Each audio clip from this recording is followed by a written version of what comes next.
The United States will stop converting dollars into gold. For 27 years, gold had anchored the entire global financial system. That night, the anchor was cut loose. Federal Reserve Chairman Arthur Burns supported the move.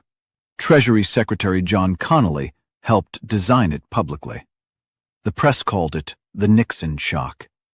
Markets treated it as a footnote. It was not a footnote. It was the birth of a monetary system with no physical ceiling on money creation, anywhere. Here is the twist almost nobody notices. This decision didn't just free governments to spend more freely. It quietly rewarded one group of people and left another group permanently chasing a moving target. The group that won wasn't chosen by talent or effort or even intelligence in most cases. It was chosen almost entirely by timing, by what they already happened to own that week. You've probably never been told which group you were born into. By the end of this video, you will know exactly where you stand. Economists still argue about whether Nixon's decision was necessary at all, given the pressure on gold reserves. What almost nobody argues about is what happened to ownership patterns in the 5 decades that followed. Before 1971, currency had a hard ceiling, set by the Bretton Woods Agreement of 1944. Governments could only issue as much money as their gold reserves reasonably allowed. That ceiling forced discipline. After 1971, the ceiling disappeared completely. Central banks could expand the money supply almost without limit. This gave policymakers enormous flexibility during genuine emergencies. It also created a permanent structural distortion underneath everything. New money does not enter an economy evenly, spread across every household equally. It never has. It flows first into financial markets, real estate, and existing assets, through banks and large institutions. Wages and everyday consumer prices catch up much later, if they catch up at all. This gap between asset prices and wages is not an accident or a side effect. It is the mechanism. Between 1971 and today, the S&P 500 has risen more than 130 times over. Median household income, adjusted for inflation, has grown at a small fraction of that rate. Housing prices in major metropolitan areas climbed even faster than equities. In relative terms, over the same decades, this was not organic economic growth simply showing up in prices, the way textbooks describe it. It was newly created money, searching for somewhere productive to sit. And finding assets first. Real estate, equities, and private ownership absorbed the overwhelming majority of that new liquidity. People who already owned assets in 1971 became dramatically wealthier, often without lifting a finger. People who didn't own assets kept earning ordinary wages, priced in a currency quietly losing value. Consider 2 people starting in 1975. One buys a modest home. One rents an identical unit next door. 50 years later, one owns a paid-off asset worth many multiples of the original price. The other has paid, in total, for several homes, and still owns nothing at the end. Neither person worked less. Neither person made an obviously foolish decision by any normal standard. Ask yourself honestly, in that story, are you the buyer, or are you still the renter next door? The wealth gap did not open through conspiracy or greed alone.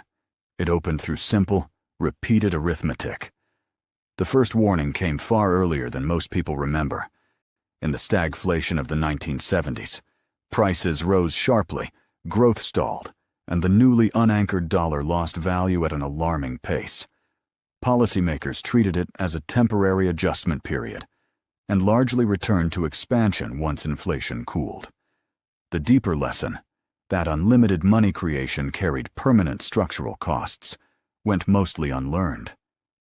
By 2008, that arithmetic reached its limit again. Banks had leveraged the same expanding money supply into extreme risk. Mortgage-backed securities, built on inflated housing values, collapsed under their own artificial weight almost overnight. The global financial system came within days of a complete, cascading failure across major economies. Central banks responded the only way the post-1971 system had ever allowed them to respond.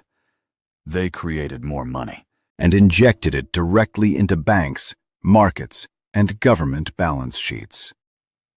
Quantitative easing pushed trillions of new dollars into the financial system across the following decade. Asset prices recovered within a few short years. Employment and wages took over a decade to recover. The emergency fix for the crisis used the exact same tool that had caused the crisis.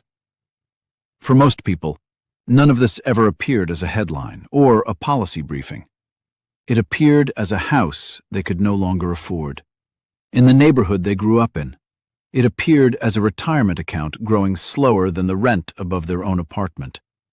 It appeared as a paycheck that quietly bought less every single year, without ever technically shrinking. An entire generation was told the same simple formula: work hard, save money, and you'll get ahead. But holding savings in plain cash meant losing purchasing power year after year by design. The only way to actually keep pace was owning assets that rose faster than the currency fell. Appreciating assets require capital most young workers simply do not have access to yet. This was never a story about laziness or bad personal decisions, however it gets told publicly. It is a story about a system that quietly rewards whoever arrived early and stalls everyone else. Governments have tried repeatedly and sincerely to fix affordability and widening inequality. Interest rate cuts are supposed to help ordinary borrowers access cheaper credit. That's the stated intention.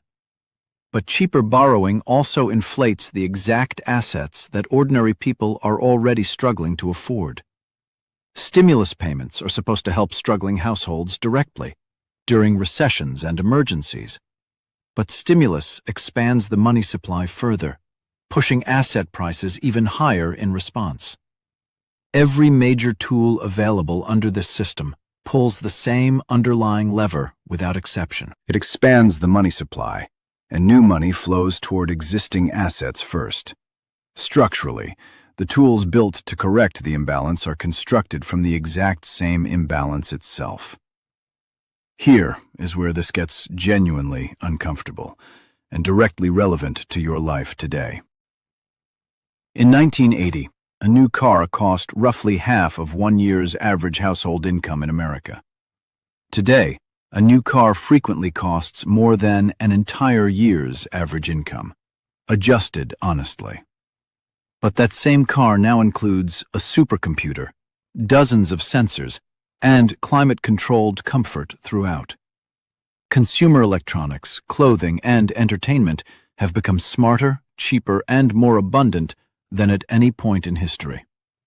Land, housing, and meaningful equity ownership have become scarcer and dramatically more expensive in the exact same window.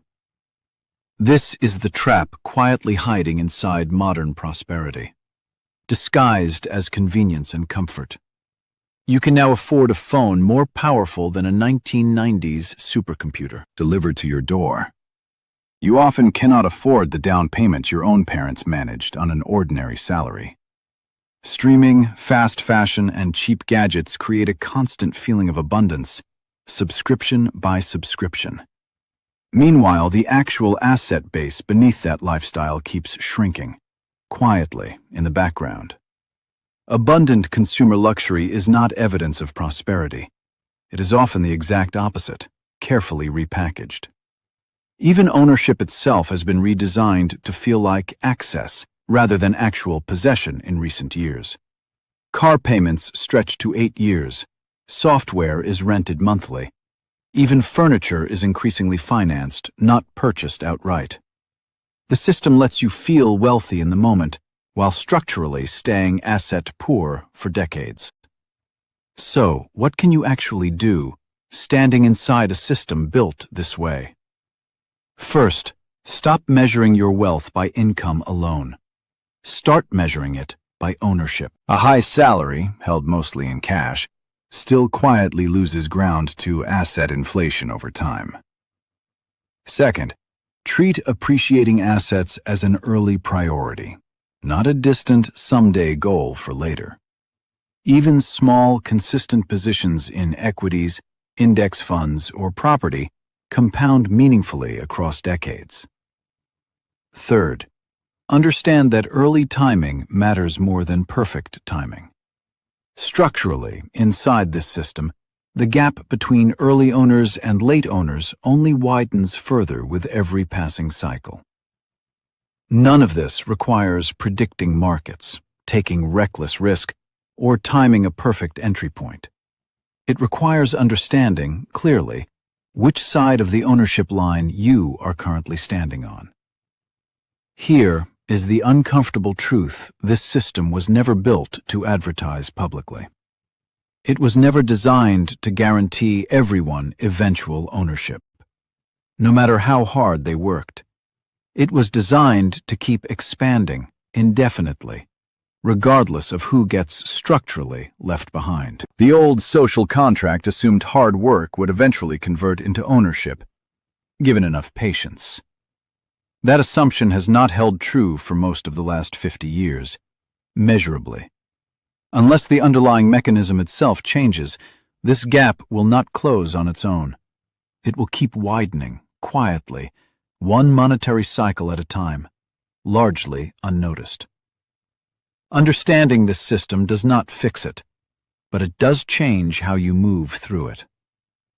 If this changed how you see the economy around you, subscribe before the next one drops.